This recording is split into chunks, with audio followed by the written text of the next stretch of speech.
Welcome once again, everyone. Cannabis News with Joe Klare. It is February 1st, 2019. Presented as always by the Marijuana Times. Check us out at marijuanatimes.org. Click the video tab there to find the show. A bunch of great articles there as well. Today we're talking about a state attorney in Maryland and her thoughts on Baltimore pursuing marijuana cases. Also a new survey from Eaze, this company in California. Little Eaze Insights. They surveyed a bunch of people from their area of influence in California about cannabis use. Talk about some of those results and a little bit from New Zealand about what their marijuana legalization attempt in the year 2020 may look like. All of that is coming up. But first, of course, Cannabis News is brought to you by Natureside, nature-side.com, and they're organic, all natural pesticides. Side is, of course, spelled C-I-D-E. If you want to grow safe and poison-free, if you don't want to use harmful chemicals on what you are growing, then you need Natureside. Also be regulatory compliant in the state that you are growing in. All of these things can be accomplished with Natureside. As I said, grow safe and poison-free. There's no reason to put harmful chemicals on what you're growing anyway, especially things that people are going to be ingesting. Go check out Natureside. They're awesome for many, many reasons, including the fact that they are a sponsor of Cannabis News. This first story by Jason Sander over at marijuanatimes.org. Maryland State's attorney pushes for removal of criminal charges for cannabis possession in Baltimore. A state's attorney in Maryland, Marilyn Mosby, announced this week at a press conference that the city of Baltimore will stop prosecuting crimes associated with cannabis consumption, according to a report from the Baltimore Sun. Mosby says that she will instruct courts and law enforcement agencies not to prosecute people for simple cannabis possession, regardless of what kind of criminal history an individual has. In addition to that, Mosby has requested that courts within the city of Baltimore stop pursuing and throw out around 5,000 cases of simple cannabis possession that currently exist on the books.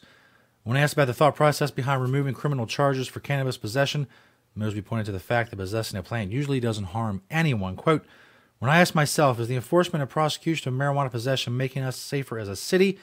The answer is emphatically no," said Mosby. So progress in Maryland, hopefully, will lead to more. They have medical marijuana in Maryland. Maybe, recreational marijuana is coming down the pike. Every step in that direction is a good thing. This next story, as I said, from Eaze.com. Eaze Insights, State of Cannabis. Consumers diversified. It sounds like I said diversified. It's diversified in 2018.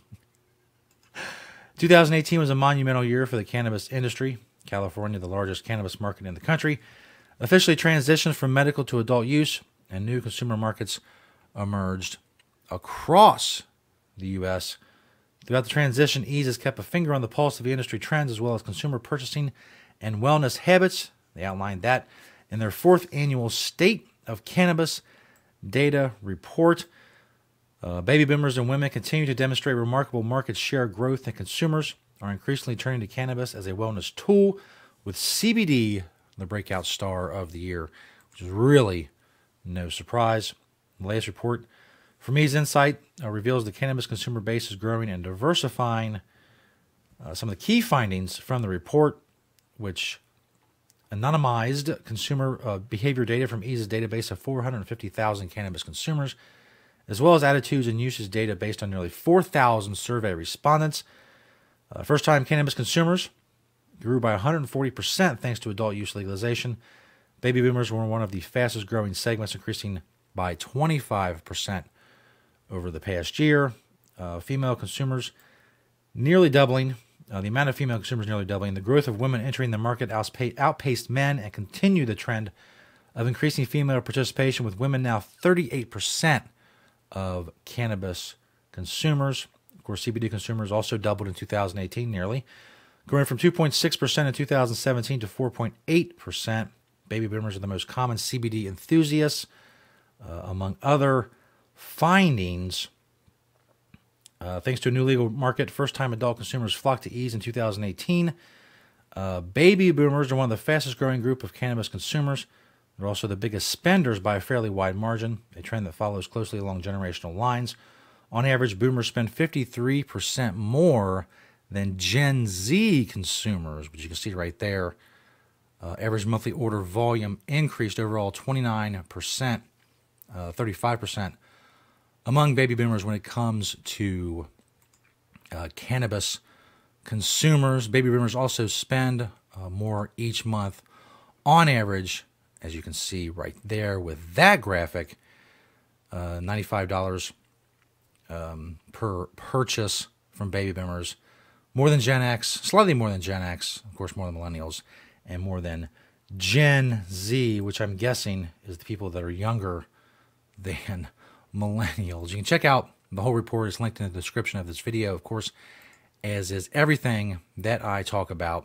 You can go check it out from Eaze. This last story from nzherald.co.nz. Tightly regulated framework likely for 2020 vote on cannabis. The 2020 referendum to legalize cannabis looks likely to propose a tightly regulated framework, including strict rules on supply and possession, an age limit of at least 18, and a nonprofit model where money from sales will be funneled into health services. In other words, the lawmakers in New Zealand are of the opinion that they need maximum regulation. That's what Justice Minister Andrew Little said the government was doing. He told the Weekend Herald, "My general view would be, if there is an appetite for liberalization in whatever form, to start with maximum regulation and control." This is an issue we've talked about before on this show, about how that's going to choke off a legal industry and really cripple it before it has a chance to get out of the gate. He said that way you mitigate the risks, then the future generations can review what's happening and whether further relaxation is needed. The sentiment was echoed by NZ First Justice spokesman Durok Ball, who said the level of cannabis-related harm in a black market dominated by gangs showed the current system was not working. And we went on to say that we all understand that marijuana is a drug, and it's not all positives. Now listen to this analogy. It's just common sense to start at a more conservative, regulated market. Once you have no regulation, the horse has bolted, and there's no coming back. So that's the analogy he decides to use. The horse has bolted. So a horse has bolted from the barn and is gone, and you can't do anything. Obviously, if you legalize cannabis, you can do all sorts of things. You can tweak the taxes, tweak the regulations, add more regulations, take some away, add regulations to different sectors, take some away from different sectors. There's all sorts of things you can do. Once a program is in place, the government, wherever country it's in, will never stop tinkering with it and adjusting it, and more likely making it bigger and adding on the bureaucracy that accompanies the area of discussion. So the analogy to a horse is horrible. Well, you can do anything to enhance. Once you legalize cannabis, you can adjust it any way you want. A horse, once it's gone, you can't do anything. You can't change the shoes on a horse that's bolted from the barn. You can't put a saddle on it. It's dumb. It's dumb. This notion that every little aspect of marijuana needs to be regulated as if it's like nuclear waste or something is ridiculous. It's fine. It's a plan.